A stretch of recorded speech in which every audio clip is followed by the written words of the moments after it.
Hello student, তোমরা কেমন আছো? আশা করি তোমরা সবাই ভালো আছো। প্রতাপ একাডেমি কোচিং পরিবারে তোমাদেরকে সকলকেই স্বাগত।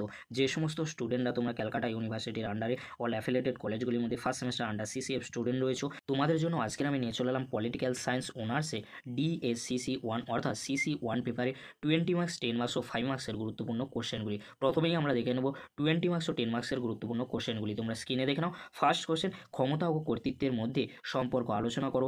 সাম্য ও স্বাধীনতার মধ্যে সম্পর্ক আলোচনা করো। আইন ও স্বাধীনতার মধ্যে সম্পর্ক আলোচনা করো। ন্যায় বিচার সম্পর্কে রলসের তত্ত্বটি লেখো।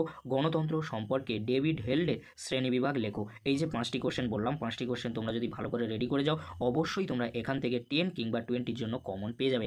নেক্সট কোশ্চেন কি রয়েছে তোমরা দেখে নাও। অংশগ্রহণমূলক গণতন্ত্র সম্পর্কে আলোচনা করো।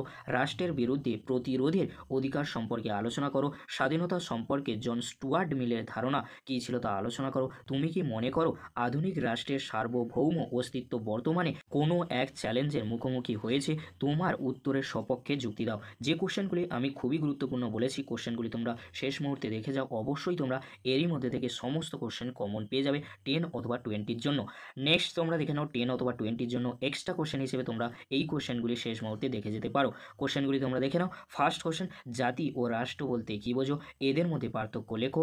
অধিকার সম্পর্কে স্বাভাবিক অধিকার তত্ত্বটি ব্যাখ্যা করো। সার্বভৌমিকতা সম্পর্কে একত্ববাদী তত্ত্বটি আলোচনা করো, বা এর সাথে তোমরা বহুত্ববাদী তত্ত্বটি আলোচনা করো। কোশ্চেনটি তোমরা দেখে রাখতে পারো। নেক্সট কোশ্চেন কি রয়েছে তোমরা দেখে নাও। কর্তৃত্ববাদী রাজনৈতিক ব্যবস্থা বলতে কী বোঝো? এর বৈশিষ্ট্য ও শ্রেণীবিভাগ লেখো। নেক্সট, নাগরিকতার সংজ্ঞা লেখো। নাগরিকতা অর্জন ও বিলোপের উপায়গুলি লেখো। উন্নয়নমূলক গণতন্ত্র সম্পর্কে আলোচনা করো। নেক্সট, আইনের সংজ্ঞা দাও। আইনের বিভিন্ন উৎসগুলি আলোচনা করো। নেক্সট আমরা দেখে নেব 5 মার্কসের জন্য গুরুত্বপূর্ণ কোশ্চেনগুলি। যে কোশ্চেনগুলি করলে অবশ্যই তোমরা এরই মধ্যে থেকে সমস্ত কোশ্চেন কমন পেয়ে যাবে। কোশ্চেনগুলি তোমরা দেখে নাও। ফার্স্ট কোশ্চেন, আইন ও সাম্যের মধ্যে সম্পর্ক লেখো। রাষ্ট্রের উদারবাদ তত্ত্বটি বিশ্লেষণ করো। ক্ষমতা বলতে কী বোঝো? কর্তৃত্ব বলতে কী বোঝো? তোমরা কিন্তু স্পেলিংটি এখানে আগে পরে হয়ে গিয়েছে, তোমরা কিন্তু ঠিক করে নেবে। জাতির ধারণা ব্যাখ্যা করো। নেক্সট, জাতি ও রাষ্ট্রের মধ্যে পার্থক্য কী তা লেখো। প্রতিরোধের অধিকার কী? স্বাধীনতার সংজ্ঞা দাও। নেক্সট কোশ্চেন কি রয়েছে তোমরা দেখে নাও। সাম্যের সংজ্ঞা দাও। অধিকারের শ্রেণীবিভাগ করো। এই 10টি কোশ্চেন তোমরা 5 মার্কসের জন্য ভালো করে রেডি করে যাও, অবশ্যই তোমরা এখান থেকে সমস্ত কোশ্চেন কমন পেয়ে যাবে। ভিডিওটি শেষ করবার পূর্বে তোমাদেরকে বলে রাখি, তোমরা যখন উত্তরে লিখবে, সেই উত্তরে কত শব্দের মধ্যে তোমাদেরকে লিখতে হবে কত মার্কসের জন্য।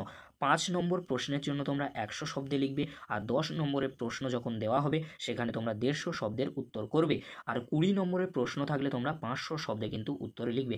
এই ছিল আজ আমাদের আলোচনা। যদি ভিডিওটি হেল্পফুল হয়ে থাকে অবশ্যই বন্ধুদের মাঝে বেশি বেশি করে শেয়ার করে দিও। আজকের এতটুকু। পরবর্তীতে তোমাদের জন্য খুব তাড়াতাড়ি পরবর্তী পেপারের সাজেশন ভিডিও নিয়ে হাজির হবো। ভিডিওটি দেখার জন্য তোমাদেরকে অসংখ্য ধন্যবাদ।